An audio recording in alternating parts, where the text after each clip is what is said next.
Broadcasting from the business capital of the world, this is the Podcast Business News Network. And welcome back, everybody. This gentleman has made it his life's work to move people forward. That started as a pilot, and then he teaches that as well. So people are moving forward in a plane. But let's pivot over to the other part of his life, and that is helping executives and individuals in general move their life forward professionally and also personally. But as an executive coach and a leadership coach, what makes him vastly different is he combines science with that. It's okay to coach somebody. That's all good. There's a place for therapists as well. But when you combine science, you have a powerful combination in this gentleman. Randy Swaim is on the program with us. How are you doing today? Thank you. I'm honored by what you said. Thank you, my friend. And I'm glad to be here as always. I like to say I speak the truth, and I've learned it from you about this thing called neuroscience and how you get into the core of the brain and why we do what we do in a organizational situation, a work situation, like I've never seen before. Where are we going to go today? Well, that's what I thought I'd bring to you because people are starting to have a sense of, events that you're involved in today's world. Guess what? They don't all fit rote academic answers to things, and you got to be able to know how you can do that, and you got to be able to. And what I'm going to bring with this is just this simple aspect of a big thing about neuroscience. Of course, we're not going to go into the entire science of it because there's not enough time, but a key part of it is to understand this mental processing where you're not just accepting rote superficial things, but you're actually able to understand the key truth in the situation and identify what the right successful outcome is. And so that's going to be kind of a little bit of where I take it today. Wow. So would you say that many of us are just sort of on autopilot, be it a leader or just somebody working with a team? We're just kind of doing our thing. But when you look at it through a different lens, like you're speaking of, we actually process what we're feeling, what others are feeling. And you know what? A lot of people are doing just that. They're just going, in fact, you probably heard some people, before say this, just somebody you were talking to out there in the world or whatever, but I have hundreds of times probably where you have somebody that that tries to do something, but when the outcome doesn't work out just right, their whole mindset is, well, that should have just been this way. I mean, it didn't work. It should have been this way, and all this kind of stuff. And that does not lead to true success. And not everything fits a rote academic answer. And part of the narcissism that a lot of people deal with is they have this aspect that they want to give you a simple, superficial answer that will get you to applaud them on the answer. Well, guess what? Maybe 40 or 45% of the times that would be the answer for it, but there may be another 50 or 60 times that it wouldn't be. And can you truly do that? And this is a rote aspect of my concept of organizational maneuverability, which I know we've mentioned before, but organizational maneuverability, when you're talking about leading a business or leading your team, guess what? Not everything fits a rote academic picture because the events can be a little bit different. The factors that come on scene could be a little bit different. By the way, you may have an idea of how your people should react to you. Well, guess what? Of the let's just say 5 to 10 people that are working on your team, guess what? Every single one of them is different.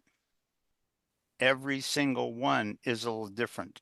And here's the thing, if all you're trying to do is make them shut their brain off and just go with some rote thing, you're taking some of the value that they can bring to your team and throwing it in the trash. And you definitely don't want to do that. Yeah. And so I'll just give a little bit of an example on this as we go forward, if it's okay to do that. Please. But you may have a concept in your organization where your organization wants to accomplish this one aspect, and sort of build this one successful aspect of their company, and your team is one of the ones that is helping to create that and all that. But here's the thing, and what a lot of people don't realize, because when you go in and you have a vision of what you want this to look like, most people have a just a picture in their mind of, yeah, we want it to look like this. This is how we want it to work. Okay, yeah, okay, let's here, just do this. But here's the thing. When things start to grow, when a part of your organization perhaps starts to grow and become and to develop and to grow into doing something or whatever kind of thing, guess what? As you do this, there may be factors that came on the scene that were not what you expected. And those factors, there Mm. could be two aspects of it that most people don't realize. One is it could be an aspect that sounds negative, that brings in a resistance aspect that you didn't see before, that may make you have to tweak it, adapt it, adjust it, or whatever. Or it could be, and this is what most people don't realize, but it could be that when that factor comes on scene, not only does it kind of make you question your mind about it, but on the other hand, it may bring on a positive aspect that you never thought about. And you know what?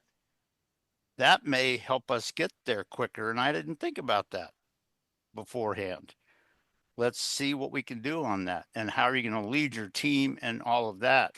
But the thing about it is, when you're talking about uh, leading your team, leading your organization in a changing, sometimes an unpredictable environment, what you have to do is, when those unexpected factors start to come on scene, when there's a few things that come involved that you didn't see and nobody on your team saw. It could be that somebody on your team comes up to you and says, hey, you know what, I think this is going to happen, and nobody thought about that. And what most people have a tendency to do today, if you came up and told me that, what most people do today is go, well, I'll tell you what, don't worry about that, that's not going to happen, move on about it, kind of thing. Well, guess what, it may. And do you have a strategy on the surface of your mind about how your team is going to make that not limiting, kind of thing? Mm. And how do you have to mentally process that right now, so that if it does come on the scene? Because one thing that's aligned with organizational maneuverability is this concept of unexpected factors coming on scene, and what are you really going to do about it? How you're really going to make it successful in the midst of those things? And it's just something that a lot of people don't realize. And you got to realize that out of all of your team members, some of them may not see this or have any kind of picture of this unexpected factor, but one or two of them may have thought about that ahead of time. And they come to you and give to you their thoughts on maybe what we might to do. And guess what? You guys may have to have a discussion together to come up with an adaptive strategy on what you want in your team to make this truly successful. And so it is kind of interesting when you look at this whole aspect of leading your team in organizations and industries and all of that, in countries or whatever, kind of thing, where not everything is rote academic. Not everything just fits in something that somebody talked to you about in college or whatever, kind of thing. Guess what? It could be very, very different, or it could be that there were some symptoms about the situation that nobody ever saw before, nobody ever thought about before. And how are you going to do that when that really starts to kind of come on scene? But it is critical. What most people today, and you may be aware of this to some extent there, Steve, but what so many people today have a tendency to do is just sit there and watch it going, you know, Well, yep, here's what we're doing. Yep, Mm. here's what's going to happen. Yep, yep, and then just kind of sit down and have coffee while it's going and stuff.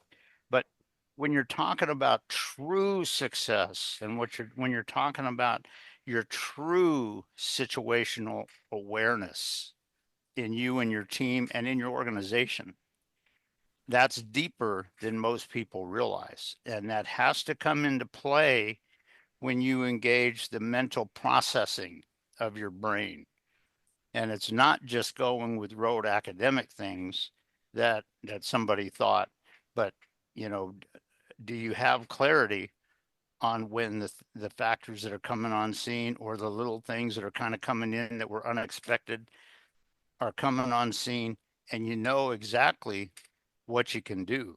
Because what most people have a tendency to do is they just speak against it and they say, well, that's just not doing it right, kind of thing. And if that is your mindset, you're not being a true professional, because a true professional, particularly when you're moving into a new area kind of thing, a true professional has some mindsets up and they have clarity on what they're looking at and observing, and they have some, when they see certain things starting to happen or coming on board that are a little bit unexpected, they they really get their processing going, and they process it about the awareness of it and the details of it, and how will this truly affect what we're trying to accomplish, not in just a negative way or whatever, but in a true way. How is this going to plan to uh, uh, interact with what we're trying to accomplish? And guess what? There may be something about that factor that nobody realized at the time, but they go, oh, you know what? Look at where we are in our journey here on this. Wow. You know what? That's not threatening now. Boom. Let's keep going. Or it could be, hey, you know what? It sounds kind of weird. It's unexpected, but that might actually help us get where we're going. Boy, I didn't see this about that before. And so it's just this aspect when you're talking about leading your team and your organization in an unpredictable, rapidly changing environment where not everything fits rote academic principles. If you and your team is doing nothing but sitting down, going with some rote academic answer and kind of thing, and not realizing um, the real truth of it and the real processing ability as to what's truly capable. Because here's the thing: if you have factors that are coming on scene that in your mindset makes it negative, guess what? In one sense, it could be making it a little bit negative, but I'll tell you, it could be bringing on an unexpected possibility that nobody really saw. And it could be that if we tweak our strategy this way a little bit, but oh, wait a minute, wow, that removes all of that threat. Wow, let's do this, and you get there, kind of thing. And so when you're, I just kind of throw it out, and I'll let you kind of interject anything you want here. I know we still got a little bit of time left, but I just wanted to share with people that if you and your team in your company, in your organization, or whatever, if all you're doing is trying to focus on rote, superficial academic things, or you're just going to what somebody kind of was in a book or something, or was in a lecture that you went to or whatever. Guess what? In the real world, the factors may be a little bit different, and some of the factors that are a little bit different may be very insidious. Are you aware of that? Does your true situational awareness interject in such a way that they know that?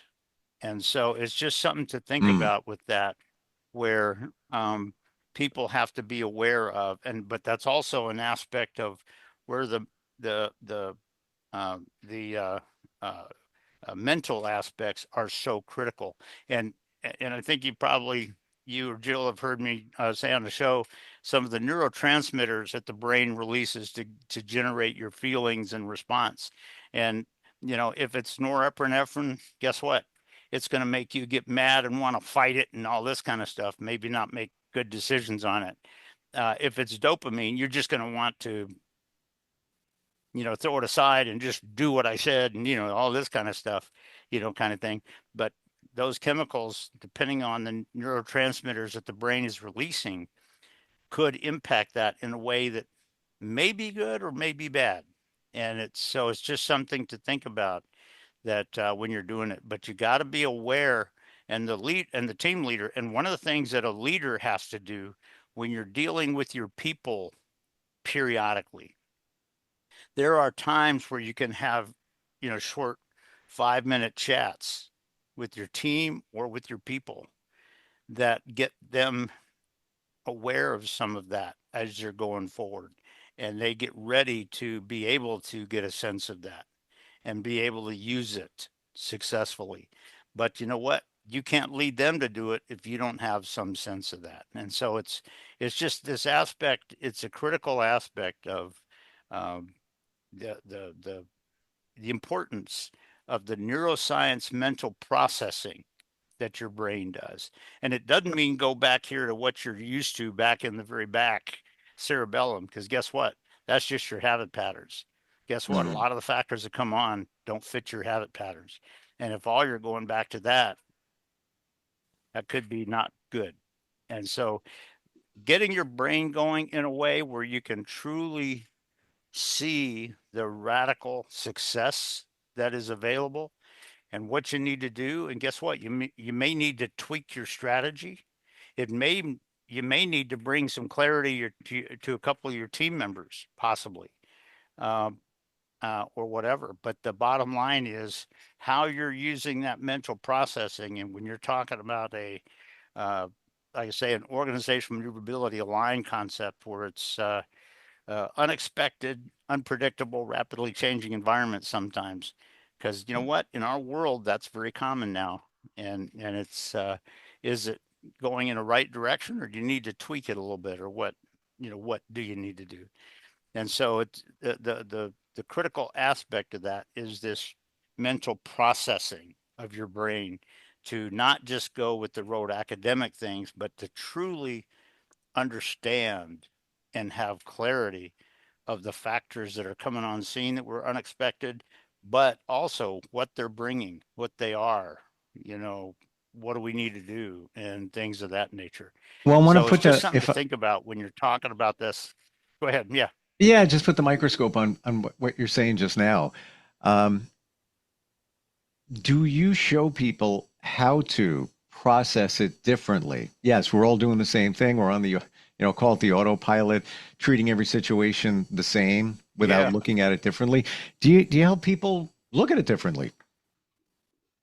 Believe it or not, I do. And I will tell you that what a lot of I've done it to leaders and business and stuff, but I've also, uh, done it to high school students when Ah, I'm mentoring high school students here. But I also, guess what?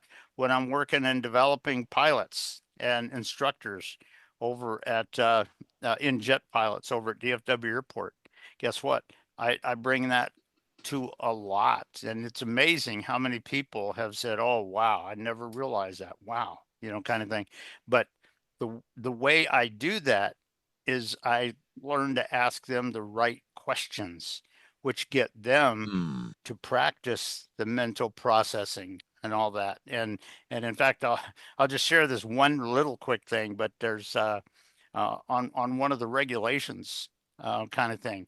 There's you have to have some clarity on what it allows you to do or what it doesn't allow you to do. And sometimes I'll ask the pilot the question and say, well, so where is this applicable? Where are you safe? Where are you not safe? And I get them processing a little bit, and they get a chance to practice that. But it is key on this. And when you're talking about a rapidly changing, unpredictable environment like this, it is very key that people have to be aware of.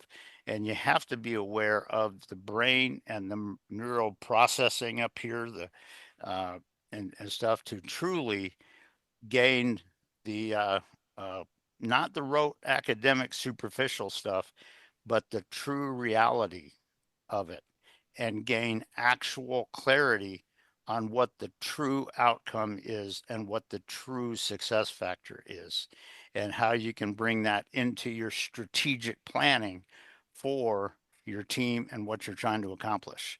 And so it's just something to think about when you're talking about this aspect of bringing neuroscience and this one aspect of neuroscience into truly leading your team in situations or environments which are not overly predictable and are not just rote academic, Hey, but you Randy, can really get success with it.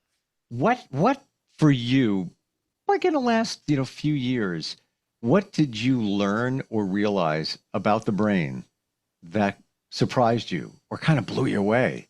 Anything that Well, comes to mind? I got to tell you, there's stuff that I learned Yeah. as I became a master level neuroplastician for Institute for Organizational Neuroscience in the NPN hub over in Germany. But I will tell you this, it's nothing that surprised me. But when I went back and remembered several aspects of my life, particularly the last 20 years of my life, that answered the questions as to what was happening. And it kind of made, now with most people, they'll go, oh, geez, well, kind of thing. But in my mind, I went, oh, you know what? Yeah, that's what happened. That's what was going on here. And you know what? I see how there were a couple of times when I did it a little differently and it was more successful. And it was like I applied that in that situation. And so I will say this, that one of the things for just a lot of the stuff that that's been developed in me, I've used this aspect of asking questions um, and using a good processing aspect of it for about the last, literally probably for about the last 40 to 45 years. And Hmm. there's been several places that are in my book. As you know, my autobiography is published on Amazon now. But and the Hollywood movie documentary is just about to be out there, kind of thing. But what I realized about that was that there were aspects about this that were aligned with that. And when I went back there, and one of the things that I realized is about 40 years ago, I just gained this insight where I was asking the right questions with a lot of people. And Mm. not just to give me an answer I wanted. No, that's not it. It's helping them process and get it going and everything. I got to believe for you and the rest of us, once you start learning about this and begin to figure it out, you think to yourself, oh, that's why I do what I do, or that's why I react to that situation that way. Like it's almost as if you're in touch with the way your brain processes things. And you know what? What you just said is exactly right. When I look back and I see how my interactions have changed, actually, just in the last probably 15 or 18 years. Mm. Uh, and I'm looking at that, and guess what? That's exactly what it Yeah, is. it's Yeah. pretty cool, isn't it?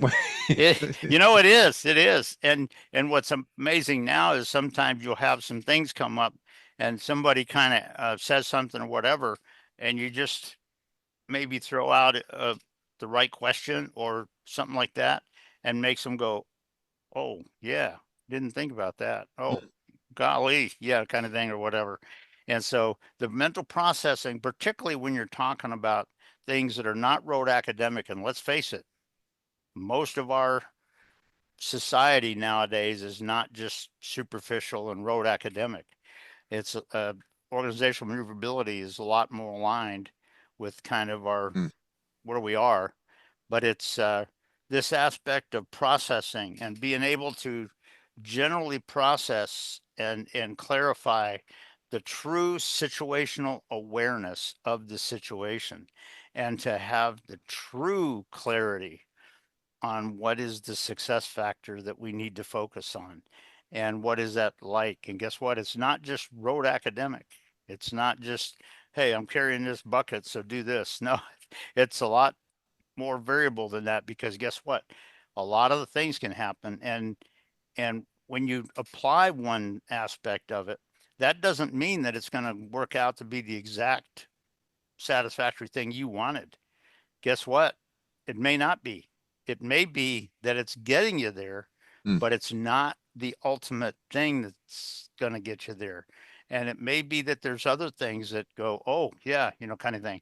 And so it's just all of these aspects that when you're talking about being a leader, and particularly when you're developing your team, particularly in an unpredictable, rapidly changing environment like this, it's that aspect of processing that leaders have to be aware of, but also be aware of how you can not just throw road academic questions to somebody, but to really develop your team in such a way that they actually see factors that you didn't expect that are coming on scene, possibly. Sure. And so it's just one aspect about this whole kind of alignment between the organizational maneuverability, but also the neuroscience aspect of the processing and how that works and how we have to be aware of it. So it's just, it's a key aspect of it. No two ways about it. We're walking around with the best computer you'll ever find, and it's on our shoulders, but we need to.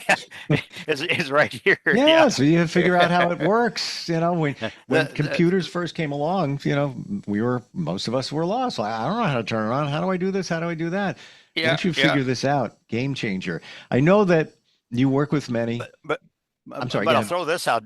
I'll just throw this out to you, just with what you just said, because what you said, I know we were both sort of kind of saying it in a little bit of a humorous thing, but the bottom line is what most people do when you're talking about a computer is, okay, get this answer up, and then okay, just shut it. Okay, there's the answer. Go. That's not getting you there. It's being able to truly process it and everything. So again, just a little bit of a humorous thing with that. Yeah. Well, thing, the difference is the computer is this. It's this right and wrong, and that's basically it. Yeah. We do that, but we have emotion. We process things. Yeah, So, yeah. figuring out how that works is you helping us do that. I know that you work with a lot of people, but it's not a sales pitch, pushy or anything like that. It's a conversation. Coaching for relevance.com. That's true. And that's where it starts. And as I tell people, this because I've said it before, but if somebody calls me, and they want to call me, they can go to my website and see my cell phone and stuff. I'll be glad to have a chat. I don't do hard pitch sales calls kind of thing or whatever. If they have a need, we'll come up with something. But if they just want to have a chat, that's fine. So, just bringing a little bit of value. And well worth it for all of us once we figure this all out, and your business will thrive once you know how your team reacts to certain things using neuroscience. Randy, thanks for being here again today. I always learn a lot. You've talked about neuroscience before, but for me, it crystallized today for sure. I appreciate it. Cool. Well, I'll tell you what, I'm glad of that. And it's always an honor being on with Jill and with you, Steve. And glad to be on with you today, and look forward to doing it again. You make us look good. Well, it's not by my picture. It's I don't know about that. All right. We'll catch up next time. Okay. Thanks again. Hey, thanks, man. Appreciate it.